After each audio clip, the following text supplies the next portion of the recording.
사도신경하심으로 신앙 고백하시겠습니다.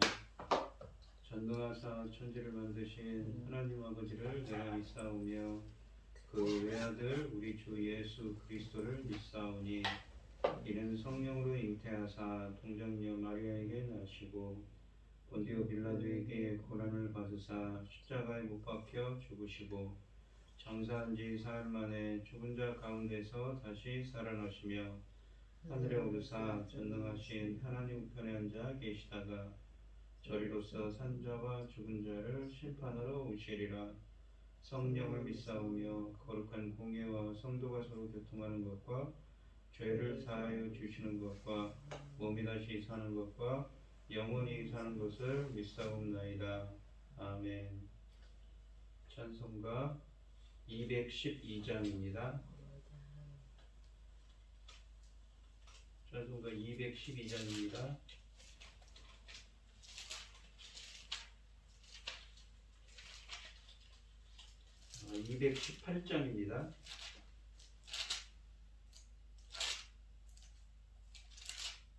218장입니다. 내 몸과 정성을 다하여서 주 너의 하나님을 사랑하라. 내 몸을 아끼고 사랑하듯 형제와 이웃을 사랑하라. 주께서 우리에게 명하시니 그 명령 따라서 살아가리. 널 미워 해치는 원수라도 언제나 너그럽게 사랑하라. 널 핍박하는 자 위에서도 신실한 마음으로 복을 빌라. 주께서 우리에게 명하시니 그 명령 따라서 살아가리. 나 항상 주님을 멀리하고 형제를 사랑하지 못하였다. 이러한 죄인을 사랑하사 주께서 몸버려 죽으셨다. 속죄 큰 사랑 받으니 내 생명 바쳐서 충성하리.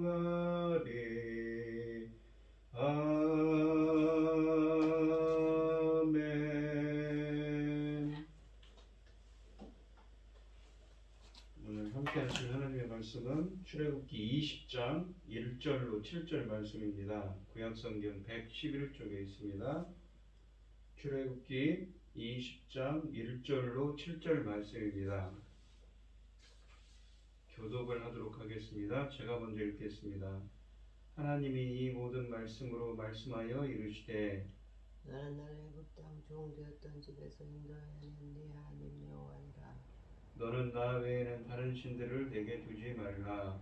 너를 위하여 세계 우상을 만들지 말고 위로 하늘에 있는 것이나 아래 땅에 있는 것이나 땅 아래 물속에 있는 것 어떤 형상도 만들지 말며 그것들에게 절하지 말며 그것들을 섬기지 말라. 나 내 하나님 여호와는 질투하는 하나님인즉 나를 미워하는 자의 죄를 갚되 아버지로부터 아들에게로 3, 4대까지 이르게 하거니와 나를 사랑하고 내 계명을 지키는 자에게는 천대까지 은혜를 베푸느니라. 너는 네 하나님 여호와의 이름을 망령되게 부르지 말라. 여호와는 그의 이름을 망령되게 부르는 자를 죄 없다 하지 아니하리라. 아멘. 오늘 본문 말씀의 제목은 천대까지 베푸시는 은혜입니다. 이 신해산 언약은 한없이 부족하고 연약한 이스라엘에 베푸신 하나님의 자비와 긍휼, 사랑을 나타냅니다. 이 본문의 십계명은 이 언약을 맺은 주의 백성이 하나님의 백성으로서 어떤 구별된 삶을 살아야 되는지 규정하고 있습니다. 신해산 언약은 율법의 이 하나님의 가르침의 가장 많은 내용을 차지하고 그 중심을 이루고 있습니다. 그리고 이 율법이 나중에 두 돌판에 기록되어 모세에게 주어졌습니다.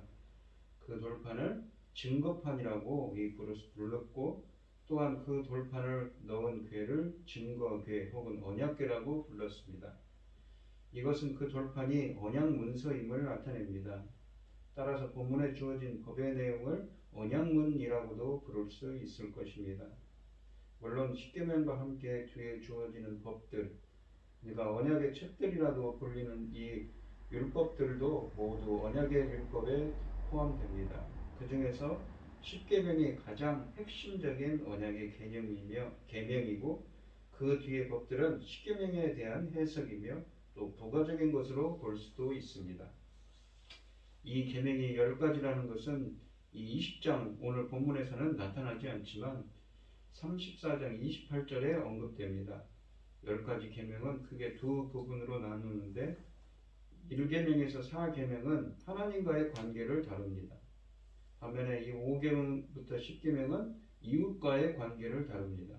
예수님도 계명을 요약하시면서 첫째는 내 마음을 다하고 목숨을 다하고 뜻을 다하여 주 너의 하나님을 사랑하라는 것이고, 둘째는 내 이웃을 내 몸과 같이 사랑하는 것이라 라고 마태복음 22장 37절로 39절에서 말씀하셨습니다.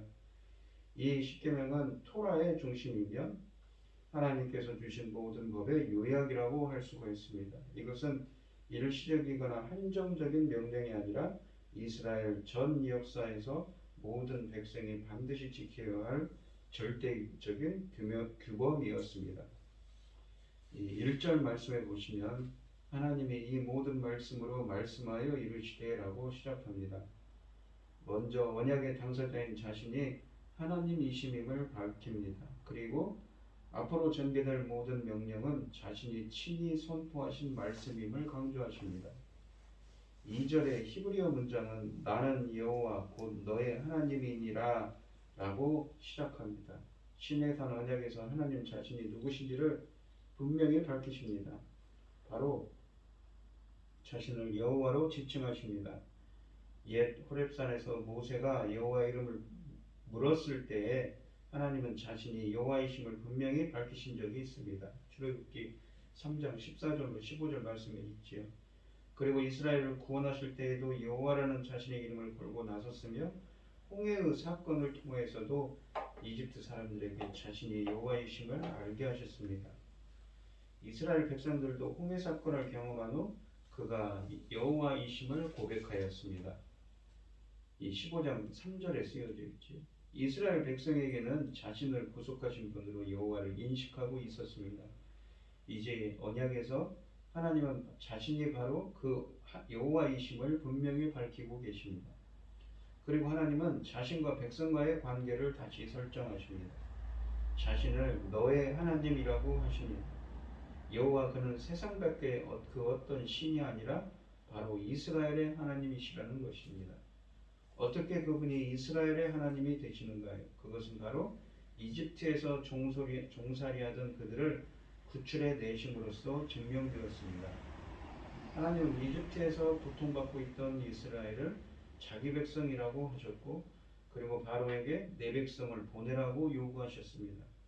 이집트에서 구출해 내심으로써 그는 곧 그들의 하나님이 되시는 것입니다. 이제 그 하나님이 자기 백성과 언약을 맺으러 하십니다. 첫 번째 계명이 이 말씀을 뒤따라오고 있는데, 그것은 여호와께서 베풀어 주신 은혜에 대하여 온전한 충성을 드려야 할 사람들에게 요구하시는 말씀입니다.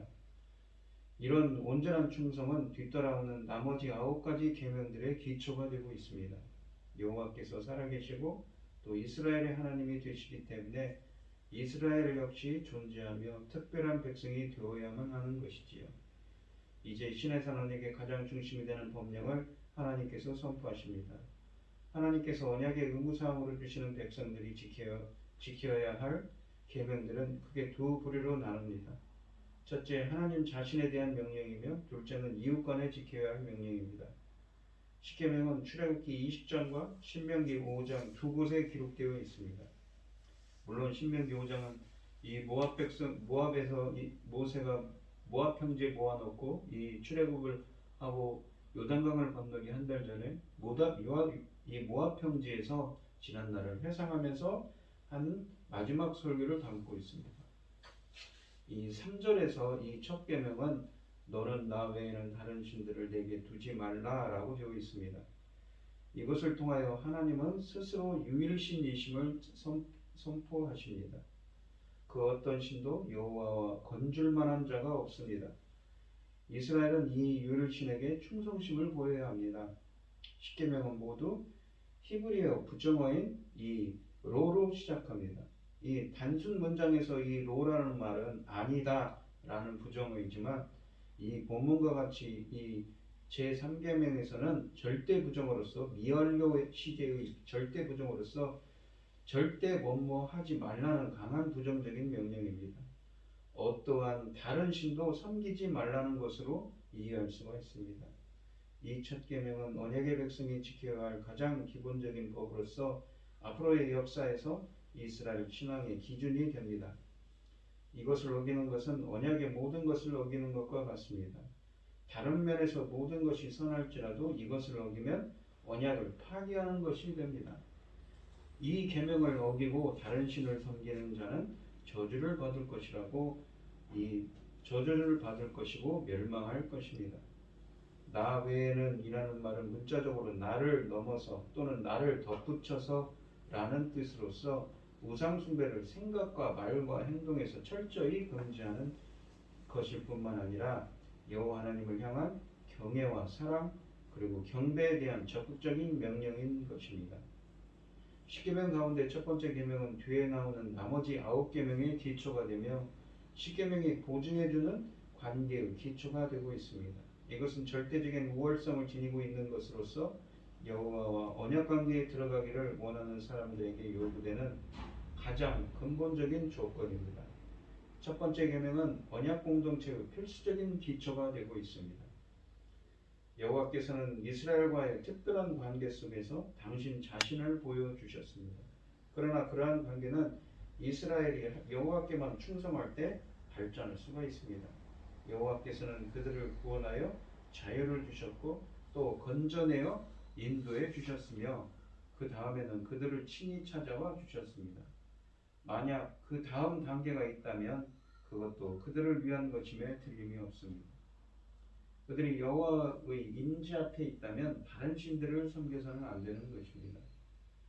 둘째 계명은 우상을 만들지 말고 그 어떤 형상도 만들지 말며 그것에 절하지 말라는 것입니다. 우상에 대한 것은 첫 번째 계명인 다른 신을 섬기지 말라는 것의 후속 설명입니다. 그러나 둘째 계명이 단순히 우상에 대한 것이라면 또 다른 계명을 주실 필요가 없습니다. 첫째 계명에 부가적인 첨부를 했으면 되었을 것입니다. 그러나 둘째 계명은 우상에서 더 나아가 어떤 형상도 만들지 말라는 것으로 확대됩니다. 이 4절 말씀에 보시면 새긴 우상이라고 되어 있는데 이것은 나무를 다듬거나 조각하여 만든 형상을 의미합니다. 이 모세 시대에는 금속을 넣어 부여 만드는 이 우상은 거의 없었기 때문에 우상은 대부분 나무의 형태였다고 합니다. 물론 부어 만드는 우상을 금지시킨 것도 뒤에 나타납니다. 34장 17절에 있지요. 금송아지를 만들었기 때문입니다. 4절 본문에서 어떤 형상도에 사용된 단어는 히브리어로 테무나라는 말입니다. 형상을 뜻하는 창세기 1장에 나오는 형상을 뜻하는 이 히브리어인 이 테무나이고 형상 또는 닮음, 유사의 의미가 있습니다. 이 70인역 성경으로는 호모이오마 그러니까 닮음, 유사를 뜻하는 말입니다. 이것은 우상 숭배뿐만 아니라 모든 생물의 형상도 다 포함합니다. 따라서 그런데 그 형상의 범위를 위로 하늘에 있는 것이나 아래 땅에 있는 것이나 땅 아래 물속에 있는 것으로 규정합니다. 하늘에 있는 어떤 형상이라 할 때에 하나님을 대변하는 형상도 포함될 것입니다. 하나님은 영이시며 어떤 모양을 가진 것으로 새겨서 만들 수 없습니다. 따라서 그것을 위한 그 어떤 시도도 있어서는 안 되는 것이지요. 하나님은 자신에 대한 그 어떤 형상도 만드는 것을 허락하지 않으셨습니다. 왜 여호와 하나님이 신상이 금지 대상이 되는 거예요. 그 까닭은 그것이 여호와의 초월성을 손상시키기 때문입니다. 여호와 하나님은 창조 세계 안에 있는 모든 것을 넘어서시는 분이십니다. 따라서 이 창조주이신 하나님을 그가 창조하신 피조 세계의 유한한 것들로 표현한다는 것 자체가 있을 수 없는 일이라는 얘기입니다. 여호와께 예배드리기 위해서 형상들을 만드는 것은 금지되어야 합니다. 왜냐하면 그분은 레위기 19장 4절에서 말씀하고 있는 것과 같이 여호와 하나님이시기 때문입니다. 피조물은 그 어떤 것이라도 그분을 나타내지 못합니다. 가장 비천한 피조물로부터 가장 고상한 피조물에 이르기까지 모든 종류의 피조물로 여호와를 표현할 수가 없고, 신화적인 피조물로도 여호와를 표현할 수 없으며, 위로 하늘과 아래로 땅과 들의 물에 있는 모든 것으로도 여호와를 표현할 수가 없습니다. 왜냐하면 여호와께서 모든 것과 모든 존재를 지으셨기 때문인 것이지요. 그러나 더 중요한 사실은 여호와께서 그 모든 것을 초월하신다는 것입니다. 그는 항상 계시는 분이시며 그들과 함께 스스로 계신 분 여호와이십니다. 피조물들이 생각하는 그 어떤 형상으로도 그를 표현할 수가 없습니다. 피조물들은 여호와를 있는 그대로 섬겨야 하며 그들이 상상하는 모양이나 그들이 좋아하는 모습으로 섬겨서는 안 되는 것입니다. 하나님의 형상을 만들지 말라고 하는데 머물지 않고 그것들에게 절하지 말며 그것들을 섬기지 말라고 5절에서 말씀하십니다. 이 말씀은 사람들이 형상을 만드는 목적은 절하고 섬기기 위함임을 보여줍니다. 이것은 첫 번째 계명의 보완적인 성격이 있습니다. 첫 계명은 다른 신들을 내게 두지 말라는 소극적인 것인 것에 반해 이 둘째 계명에서는 적극적인 우상을 만들거나 그것을 위해 예배 행위를 금지하신 것입니다.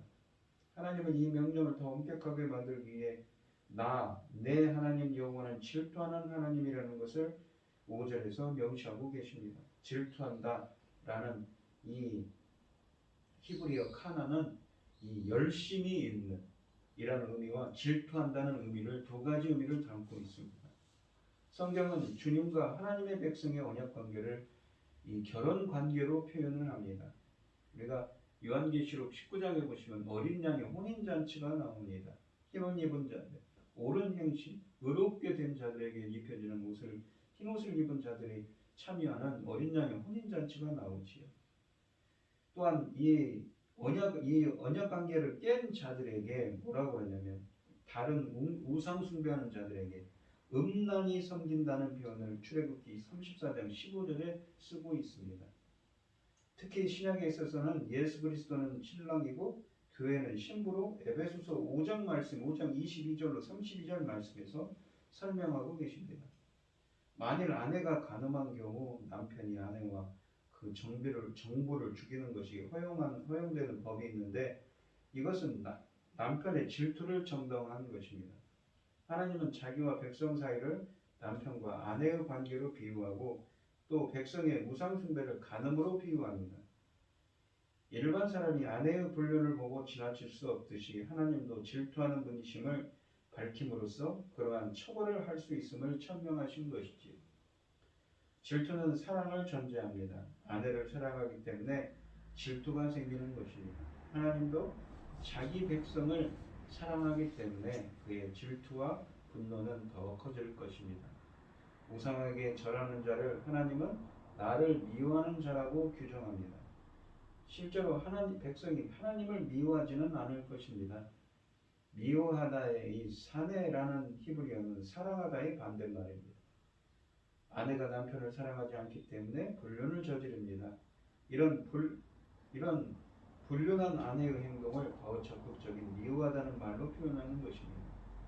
남편이 불륜을 저지른 아내와 정부에게 죽이는 벌을 내리듯 하나님도 우상을 숭배한 그의 백성을 징계하십니다. 그들의 죄를 갚되 아버지로부터 아들에게로 3, 4대까지 이르게 하겠다고 5절에서 선언하십니다. 아내에 대한 사랑이 클수록 깊을수록 배신한 아내와 견딜 수가 없는 것과 같이 하나님도 마찬가지로 그 징계를 더하시는 것입니다. 3, 4대까지의 말은 문자적으로만 풀 것은 아닙니다. 그만큼 분노하심이 크시다는 것과 또 징계가 후손에게까지 이어질 것임을 표현한 것 같습니다. 만일 하나님이 징계만 하신 무서운 분이시라면 다른 신과 무슨 차별이 있겠는가요? 하나님은 자신의 사랑을 배신하는 자에게는 징계를 내리시지만 그러나 6절에서 자기를 사랑하고 그 계명을 지키는 자에게는 1000배까지 은혜를 베푸시겠다고 말씀하십니다. 이 은혜로 되어 있는 이 히브리어는 헤세드입니다.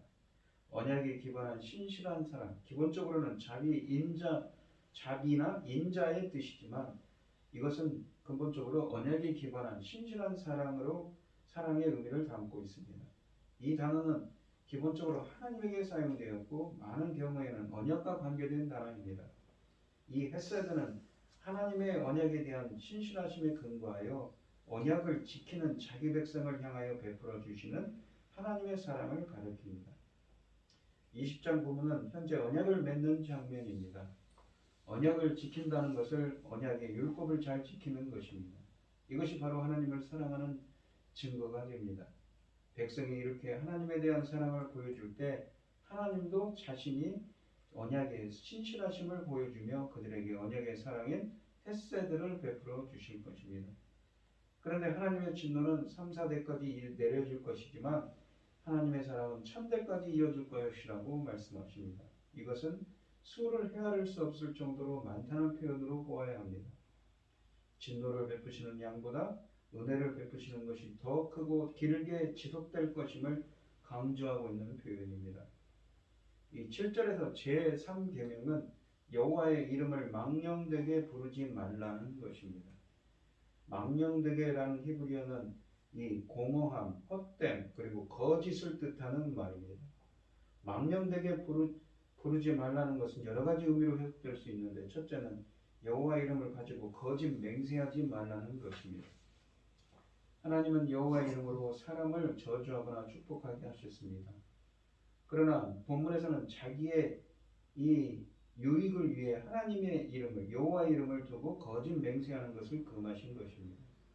사람이 남에게 정죄함을 당하여 궁지에 몰릴 때에 감히 여호와 이름으로 맹세하니 라며 자기의 결백을 주장할 수 있습니다. 이때에 여호와 이름은 자기의 정당함을 변호해주는 방편으로 사용되었습니다. 여호와 이름을 가지고 맹세하는 사람에게 그 죄를 계속 추궁할 수 없기 때문에 이것이 그 이름을 망령되게 부르는 것입니다. 그렇게 하여 그 사람은 정죄함을 면할지 모르지만 오히려 여호와께서 그에게 합당한 벌을 내리실 것입니다. 본문은 여호와는 이렇게 자기 이름을 망령되게 부르는 자를 죄 없다 하지 아니하리라고 말씀하십니다. 둘째는 부주의하게 이름을 부르거나 혹은 의미 없이 사용하는 것을 금지하는 것입니다. 이것은 하나님을 무가치한 존재로 만드는 것에 대한 경계입니다.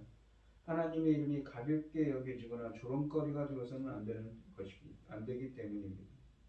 셋째는 거룩한 이름을 내세우면서 그릇된 행동을 하는 것을 금한 것이라도 볼 수 있습니다.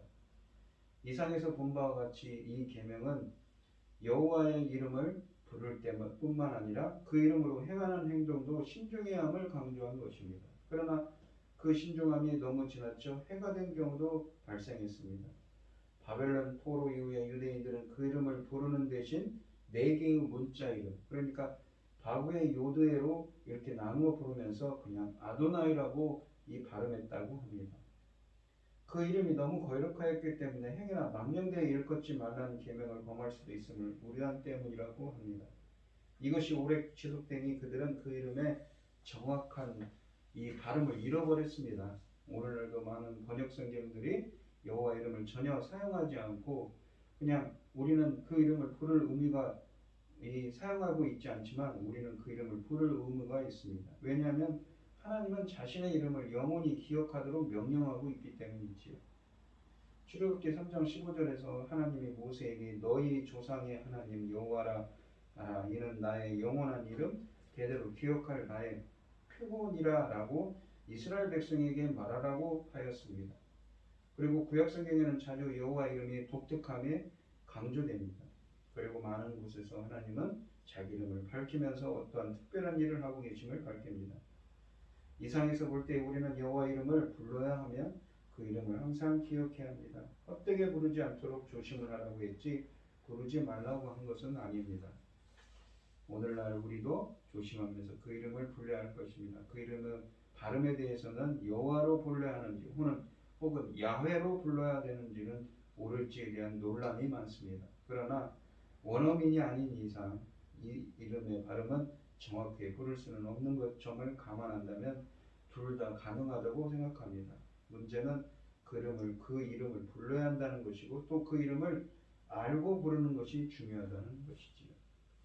이 오늘 본문 말씀을 보시면 이 천대까지 베푸시는 은혜로서 이 시내산 언약을 맺는 이스라엘 백성들이 하나님의 제사장 나라 거룩한 백성들로서 구체적으로 어떤 거룩한 삶을 살아야 되는지 십계명부터 규정하고 계신데 그러면서 말씀하시죠. 이 계명을 잘 지키는 자에게는 천대까지 은혜를 베푸시고 그렇지 않은 자에게는 3, 4대까지 하나님의 저주가 임한다고요.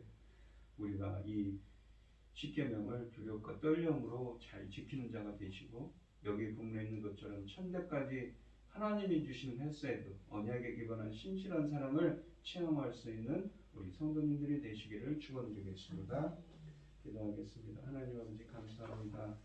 오늘 주신 이 하나님의 말씀처럼 이스라엘은 지금 시내산에서 하나님의 이 시내산 언약을 맺고 있으며 하나님께서 주신 말씀을 통하여서 하나님 나라의 백성의 어떤 거룩한 삶을 구별된 삶을 살아야 되는지 이 십계명을 통해서 배우고 있습니다. 그러면서 말씀하시지 이 십계명을 잘 지키는 자에게는 천대까지 베푸시는 하나님의 언약에 기반한 신실한 사랑을 주신다고요. 오늘 이 시간 하나님의 말씀을 정말 두렵고 떨림으로 잘 지켜 행하는 자가 되게 해주시고 하나님이 주시는 그 천대까지 베푸시는 한량없는 언약에 기반한 신실한 사랑으로 저희들을 붙들어 메어 주시옵소서. 오늘 하루도 함께 해주실 줄 믿사오며 이 모든 말씀 거룩하신 예수 그리스도 이름으로 기도드리옵나이다. 아멘. 하늘에 계신 우리 아버지여 이름이 거룩히 여김을 받으시오며 나라의 마옵시며 뜻이 하늘에서 이룬 것 같이 땅에서도 이루어지이다. 오늘날 우리에게 일용할 양식을 주옵시고 우리가 우리에게 죄 지은 자를 사하여 준 것 같이 우리 죄를 사하여 주옵시고 우리를 시험에 들게 하지 마옵시고 다만 악에서 구하옵소서. 이게 나라와 권세와 영광이 아버지께 영원히 있사옵나이다. 아멘. 오늘 주신 말씀 가지고 기도할 때요 먼저는 이 십계명을 잘 지켜서 하나님 나라의 거룩한 백성으로서 하나님이 주시는 천대까지 베푸시는 은혜를 체험하는 우리가 되기를 간절히 기도하시고 어려움을 당하신 분들과 각자 기도 제목을 가지고 주여 삼창하시면서 동서로 기도하겠습니다. 주여 주여 주여. 아버지 하나님 주신 하나님의 말씀처럼 저희들이 이 십계명 하나님이 주신 하나님의 백성으로서 어떤 거룩한 삶을 살아야 되는지 규정하는 십계명을 통하여서 천대까지 베푸시는 하나님을 체험하게 원합니다. 주님 함께하고 역사하여 주시옵소서. 기도하여 주시옵소서. 주님 새로운 정부가 세워지고 또한 코로나도 끝나갑니다. 주님께서 인도하시고 함께해 주셔서 감사합니다. 이 나라를 지켜주시옵소서. 우리 말씀교회를 함께하여 주셔서 하나님의 말씀교회가 하나님께서 베푸시는 그 맡기신 사명을 잘 감당할 수 있도록 저희를 인도하여 주시옵소서. 들어주시옵소서. 하나님의 사랑으로